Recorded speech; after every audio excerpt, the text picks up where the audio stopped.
Bismillahirrahmanirrahim. Assalamualaikum warahmatullahi wabarakatuh. Alhamdulillahirabbil alamin. Wassalatu wassalamu ala asrofil anbiya'i wal mursalin sayyidina Muhammadin wa ala alihi wa ashabihi ajmain. Amma ba'du. Bapak Ibu jamaah rahimakumullah. Seperti biasanya sebelum kita melaksanakan salat zuhur berjamaah, mari sama-sama kita mendengarkan tausiah Ramadan yang pada siang hari ini kembali disampaikan oleh Ustaz Dr. Junaidi SHIM. Kepada beliau dipersilakan dengan segala hormat.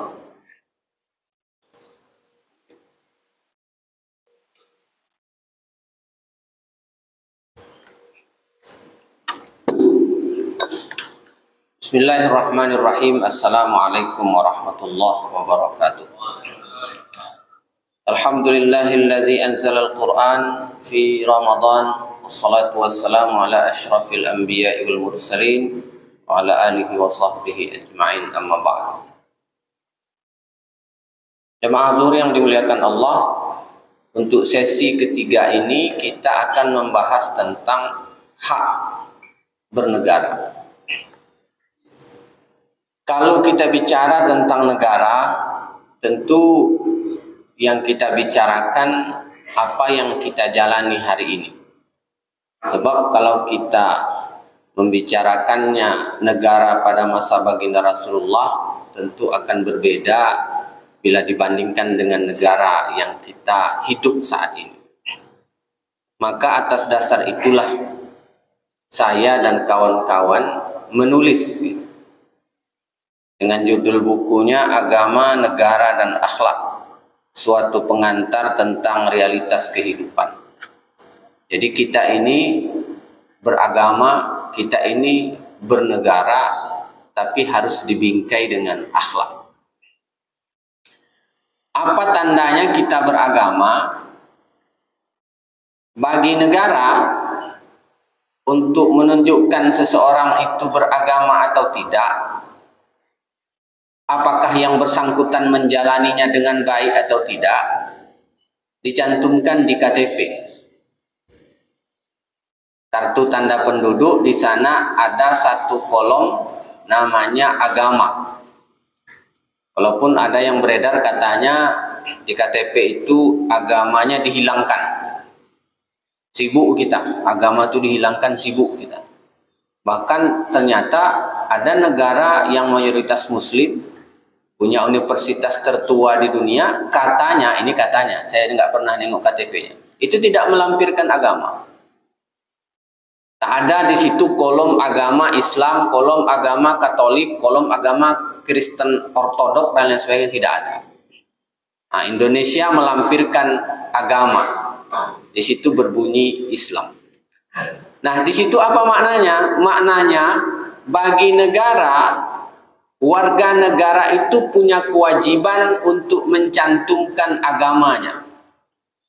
Nah, kalau bicara agamanya sudah Islam, tentu kita akan berbicara tentang bertuhan. Maka saya di dalam buku kami ini, saya membahas satu bab, yaitu agama dan kehidupan.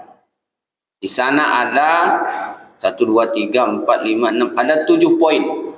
Ada 7 subbab yang dibahas. Pertama, betulkah manusia ini makhluk bertuhan atau tidak? Karena ada juga manusia yang mengaku dia Tuhan. Ya kan? Apakah yang mengaku dia Tuhan itu sebelumnya dia mengaku Tuhan atau tidak?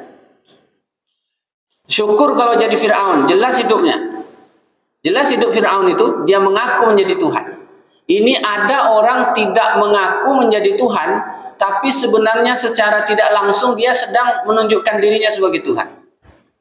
Ini yang nggak payah ini. Kata orang ini, apalah Pak Ustaz Junaidi ini, ceramah apa? Ceramah kampus tuh.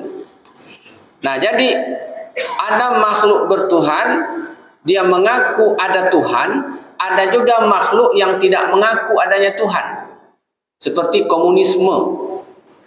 Di Indonesia komunisme tidak diizinkan.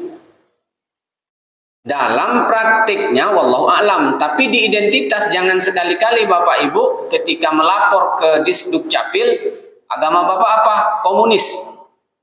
Pasti langsung ditangkap. Nah, pesannya apa? Pesannya ketika warga negara punya kewajiban untuk mencantumkan agama dan agama itu sudah diatur oleh undang-undang, di saat itu warga negara berhak untuk mendapatkan pelayanan yang maksimal dari agama itu sendiri melalui negara. Saya contohkan. Mau nikah harus pakai KTP atau tidak, Pak? Pakai. Boleh tak kita nikah tanpa KTP? Nah, kan? Di situ, itu pertanyaan. Jadi di satu sisi warga negara berkewajiban punya KTP, di sisi lain kalau KTP dia tidak punya, negara tidak akan melayani. Nah, dalam pandangan agama secara murni, secara hukum umpamanya, secara hukum Islam umpamanya, boleh tidak kita menikah tanpa KTP? Boleh. Boleh. Tapi negara tak mengakui. Nanti kalau berurusan ke negara, dah nikah, tak tahu Pak, saya sudah nikah, buktinya mana? KTP-nya mana? Nah, disitulah artinya ada kewajiban kita sebagai warga negara yang tidak boleh kita tinggalkan, dan kewajiban satu KTP itu punya rentetan yang panjang. Kita mau punya KTP harus minta tanda tangan RT, kita mau punya KTP harus minta tanda tangan RW, kita mau punya KTP harus minta tanda tangan lurah atau kepala desa, dan selanjutnya. Jadi begitulah negara itu mengikat seseorang, warga negaranya, dalam rangka untuk kepatuhannya kepada negara itu sendiri, tapi di balik itu ada haknya. Kalau sudah ada KTP, maka lurah jangan main-main. Apalagi dekat Ramadan. Tadi hasil rapat pleno kita hari ini adalah terakhir menerima segala macam bentuk permohonan pengobatan di Basnas. Jadi lurah tak boleh main-main. Kalau memang KTP-nya menunjukkan dia miskin, jangan tidak direspon. Nah, itu kewajiban pemerintah lagi. Jadi ada kewajiban warga negara, ada kewajiban pemerintah. Kewajiban pemerintah menjadi hak warga negara, kewajiban daripada warga negara merupakan hak bagi pemerintah.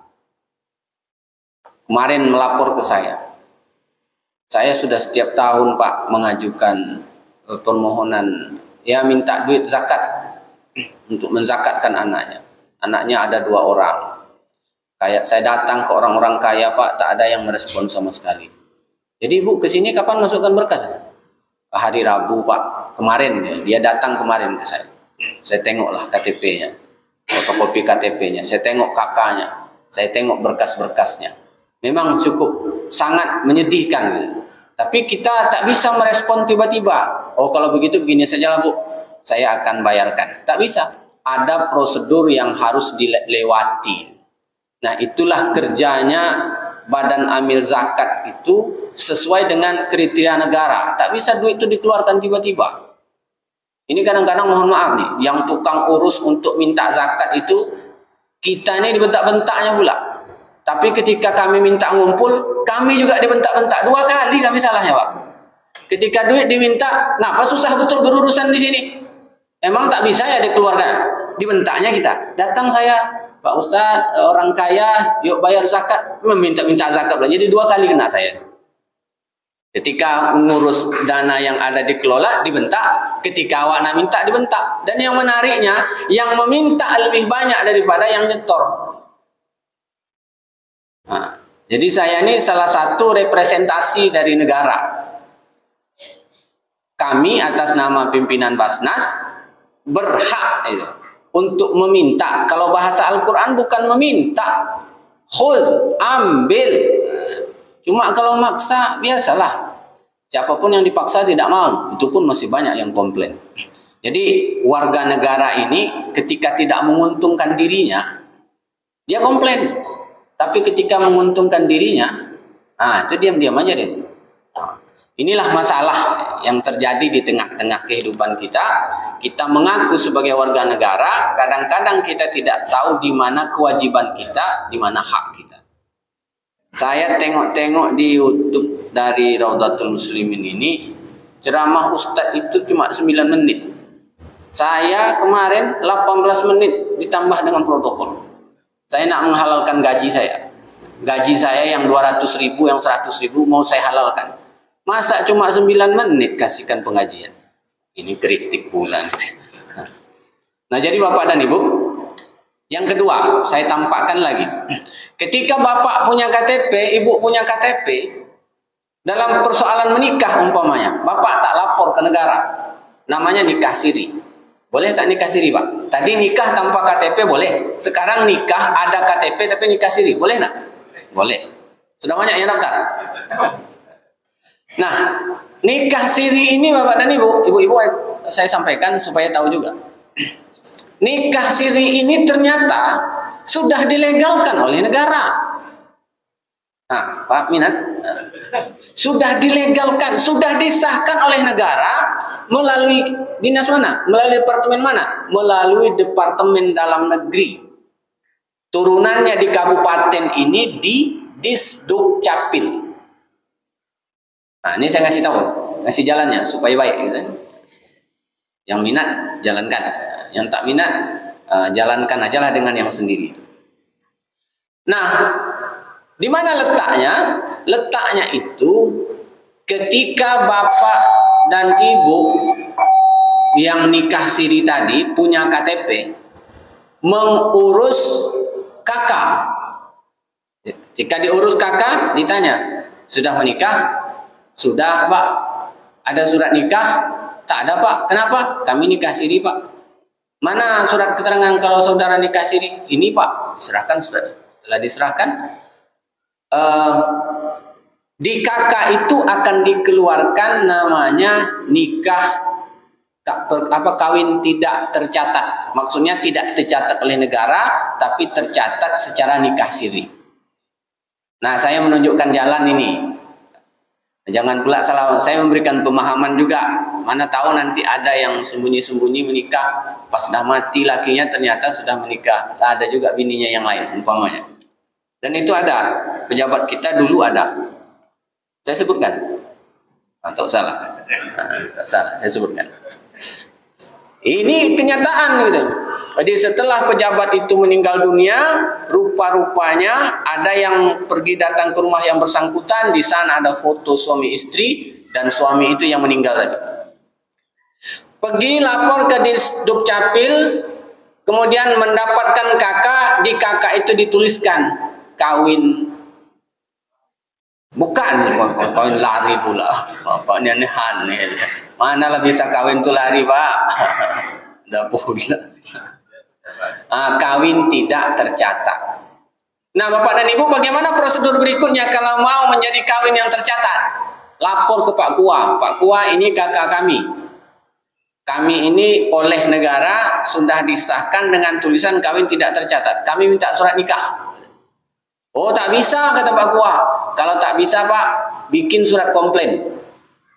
Jadi Pak Kua bikin surat komplain bahwa kami tidak menerima pasangan ini sebagai yang nikah tercatat. Oleh karena itu, dan selanjutnya surat komplain itu bawa ke pengadilan.